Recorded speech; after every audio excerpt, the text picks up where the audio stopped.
Assalamu alaikum. This is day 2 in Medina al Munawwara. It's a quieter day today. The women folk are out shopping in Taba shopping mall, whatever it's called. I'm just not a big fan of shopping, so I'm out sitting, done enough standing and walking around, so I'm just chilling here. I just want to give a shout out to these Crocs. So I know what you might be thinking, but I think these are the perfect shoes for Mecca and Medina. So comfortable, because it's white, it reflects the heat away, and also your feet don't sweat too much in this. It actually absorbs it quite well. So if you are thinking to buy appropriate footwear for Mecca and Medina, I would 100% recommend Crocs. A few years ago I might have done that. I think the older you get, the less you sort of care about looks and the more you care about value and practicality. That's my top tip for day 2. Buy yourself some Crocs and your feet will thank you very much. Let's see what's next.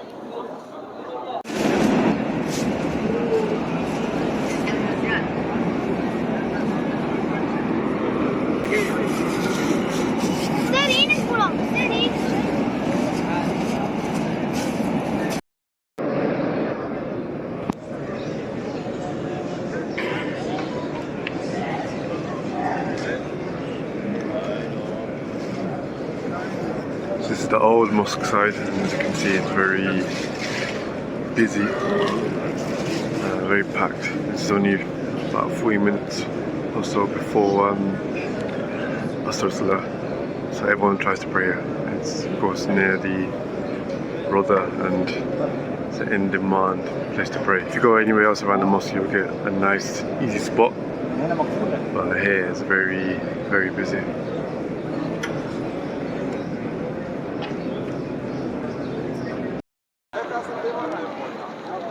As you can see, it's a lot of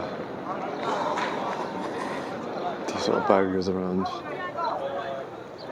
So this is to organise the traffic flow of people. As you see, they're closing it here, so let me quickly get out before they lock me away. I got all the way around to get back in.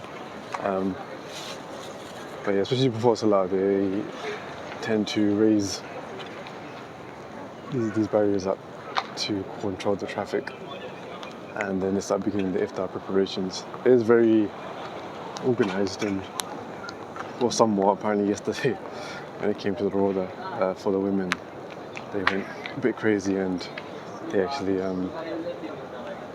broke one of the gates of the barriers, and apparently one of the guards was hurt. So I think this is why they have these things in place to try to control it basically. Otherwise it can get very chaotic, especially when people are coming in trying to get to the Roda, trying to get to the old part of the Masjid, which you see is very busy. They'll do anything. Might be the once in a lifetime opportunity to come, especially in Ramadan. So sometimes any chance they'll get to get in, they'll take it. But of course, that kind of creates more risk and potentially more harm, which is why they've got these measures in place.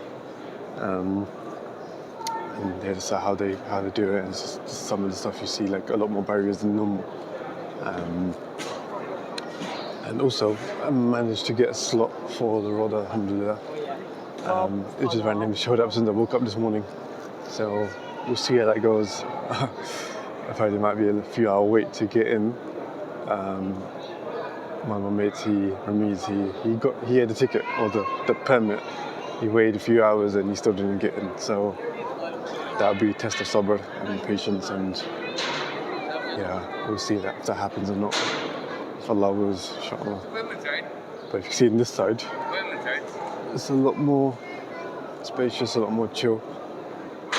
A lot of people just sort of chilling here. You see a lot of people napping.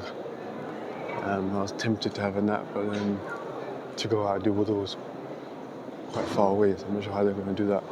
Unless they plan on using zamzam water here. It's just very much a chill environment, and here you can see quite a lot of people been napping. That's fine.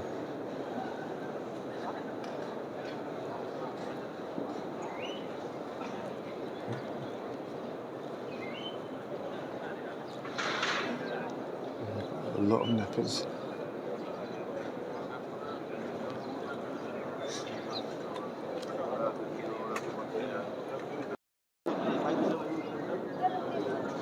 So I've come back and I've decided to sit on this spot over there, so we can see the older construction of the Masjid. And then, you know, if you go in a bit more deeply, like, well, like, I don't know how to describe it, but then you can kind of find even more historical areas. Of course, on the left side, with the Prophet Prophet's grave, the road of Jannah, and then even around it, the houses of his wives, and I'll be pleased with them, and you know, all that the little stuff that was there, how it's expanded. And the interesting thing about this sort of new expansion in this masjid is that whenever you come to Medina, so the whole area you walk around, the marble area and the new masjid is pretty much the size of what the city was at the time of the Prophet ﷺ. So everywhere you're walking, it's like when you're in the sort of Medina complex, it's intriguing to think that, you know, this is where a lot of Sahaba and the Prophet ﷺ was just living their daily lives, and then they're walking around, and that you're literally just, you know, just being in that place where they were present. So, you know, just by that you can tell and feel how much barakah there really is.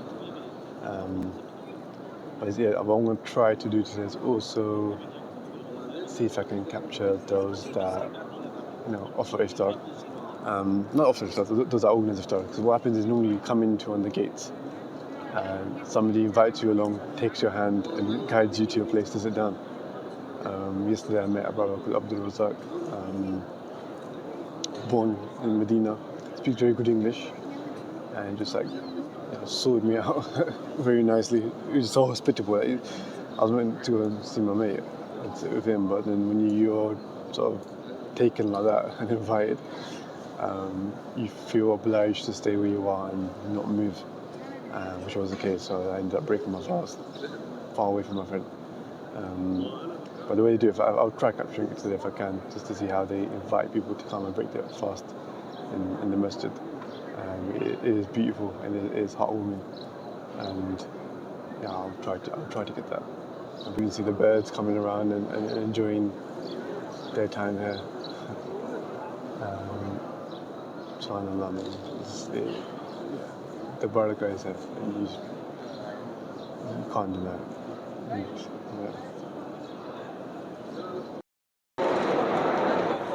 Okay, so this is about an hour, 20 minutes before Iftar, and as I mentioned before, when you're walking towards the masjid before Iftar time, someone normally come and invite you, and they normally like, sort of take your hand and make sure you sit in this spot that they've got covered. I'm not sure how it works. I feel like each person has their own territory or like something like that, and then they sort of bring you in and welcome you first, like warmly, and then they will take you like this. Assalamu alaikum.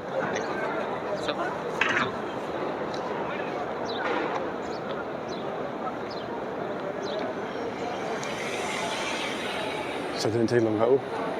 I've got a brother here. It's me. Hanna. Assalamu alaikum. I think he will pass me on to someone else, or they might escort me all the way to a spot. It's happened a few times in a row, so it's like a very nice way of just welcoming you and bringing you to the masjid and making sure you have iftar. So let's see where I will end up.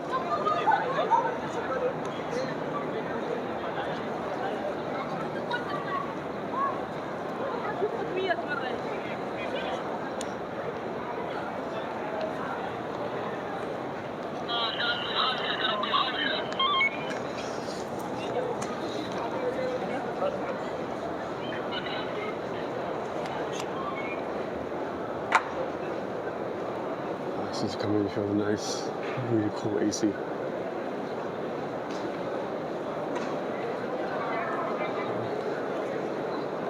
Let's see where we are heading.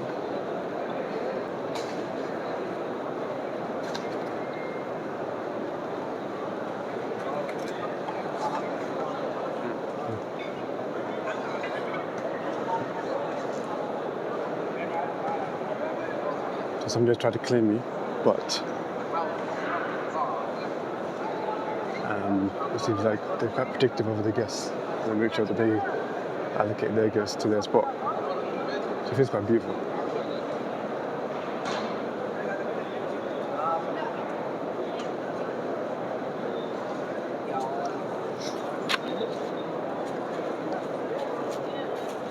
Shukran. Jazakallah. So here we are. Alhamdulillah, we are seated, and it's the same pack, but this time with different bread. So the packs are more or less the same, yeah. I think we've got some sukari dates as well this time, which I had last time as well. Yesterday I think it was Safawi, I'm not sure. So we've got a wide variety. But also yesterday, so in the sister side, what happened was, because they only really have two big corners in the inside of the masjid, it can get busy very, very quick. Essentially what happened was,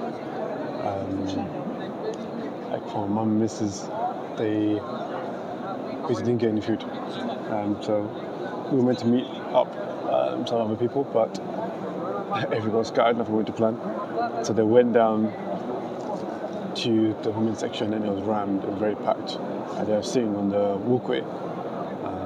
And then what actually happened was that no iftar was given. They apparently ran out. But on the men's side, there was loads. Like I managed to ask brother Abdul Razak, who sorted me out for 2 extra packs, and he gave it to me. So because I spoke English and everything, I managed to build up a nice rapport with him, and he gave me 2 extra packs, and I delivered that to them afterwards, after Maghrib. But yeah, it sort of shows. Number one, I guess the women's side very chaotic and very busy. Probably better to eat outside, and if they're outside, if you're a lady, and then let the brothers. Assalamu alaikum.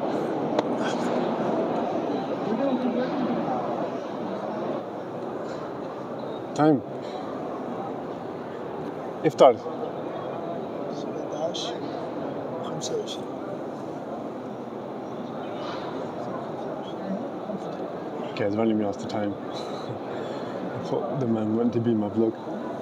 But yeah, it just shows the difference between, like, not difference, sorry, the hospitality of the brother that helped me get the iftar packs to my mum. But yeah, the spirit of Medina is nice, man. They invite you, they want to give you warmth, they want to have their guests and make sure they seat you all the way. Alhamdulillah, I'm enjoying it. So one of the perks of being here in Ramadan, to get to experience hospitality and the warmth from the people of Medina. But when it's disorganized chaos, then that could be whole mess as well. But anyway, I'll be waiting here for a bit until iftar time, and inshallah I'll break my fast and we'll go from there.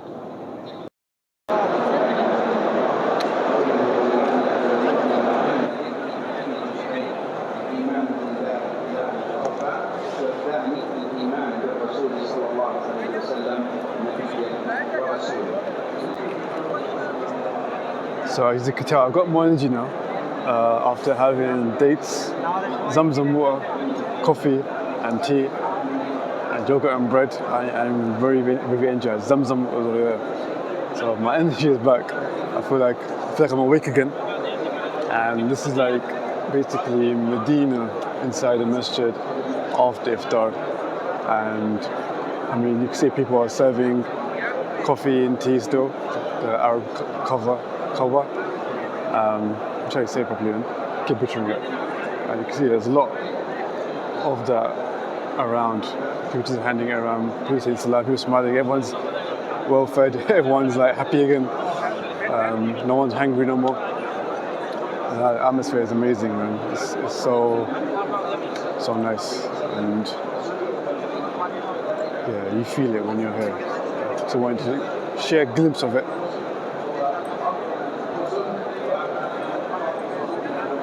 So hopefully you can get that real feel, what it's like, and inshallah, if you come here yourselves, you will experience it yourselves and enjoy it. It's amazing. It is amazing. So now we're going to chill, because a lot of people go back to the hotels now to have iftar, because normally the hotels offer iftar, like you break your fast 10 normally and you go back. But I don't think you can have after Taraweeh. I don't think hotels offer that. But in about an hour and a half it will be Isha, I believe, and Taraweeh. So we look forward to that. And normally we think probably 8 or 20, right? But here they pay 10 Rakat for Taraweeh. So I'm not sure if you're in the 8 club or the 20 club, and if you have gone to big arguments about it, but here they pay 10. I don't know the ruling behind it. There probably is something there, of course. But I just thought, I didn't know that myself. They pay 10 Rakat Taraweeh here, which I realised when I did my first Taraweeh a few days ago. But alhamdulillah, man, this is it. This is what you want to feel in Ramadan. You want to feel the energy, you want to feel the buzz, you want to feel the barakah. Medina has it all, man. The people that are serving you, that are welcoming you, that give you tea, give you coffee, that look after your needs, clean up. The operations are done. People getting zamzam after, getting the more tea after. Everyone's smiling, everyone says salam. It's beautiful. May Allah give you the opportunity to come and visit this place, best place in Ramadan, and even outside of Ramadan. May Allah give the opportunity to do both, because it is truly amazing. Alhamdulillah.